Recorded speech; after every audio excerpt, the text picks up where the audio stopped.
রাজ্যে শিক্ষক নিয়োগ প্রক্রিয়ার দায়-দায়িত্ব এসএসসির। শীর্ষ আদালতের নির্দেশ মেনে নির্ধারিত সময়ের মধ্যেই নিয়োগ প্রক্রিয়া সম্পূর্ণ হবে বলে আশা প্রকাশ করলেন রাজ্যের শিক্ষামন্ত্রী ব্রাত্য বসু।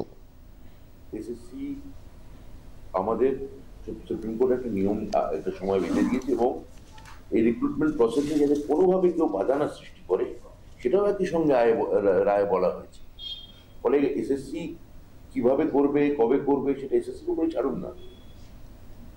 এসএসসি তারা যেভাবে পরীক্ষা নিয়েছে, ভারতবর্ষে কোথাও কোনো স্কুল সার্ভিস কমিশনে পরীক্ষা নিয়েছে বলে আমার জানা নেই। যে প্রশ্নপত্রের সঙ্গে একটা কার্বন পেপার দিয়ে দেওয়া।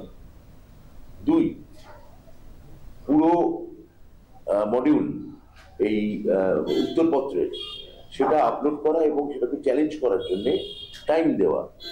3, কাদের ডাকা হবে সেই পূর্ণাঙ্গ লিস্ট তুলে দেওয়া উইথ অল মার্কস, মানে সমস্ত ব্রেকআপ মার্কস, ইন্টারভিউতে কত, মার্কসে কত, একাডেমিক্সে কত, এই পুরোটা তুলে দিতে বলেছে। তো আমার মনে হয় যে এসএসসি যেটা কাজ সেটা হচ্ছে সম্পূর্ণ স্বচ্ছতার সঙ্গে এবং নিরপেক্ষতার সঙ্গে এই পরীক্ষাটি নেওয়া, সেটা এসএসসি করছে।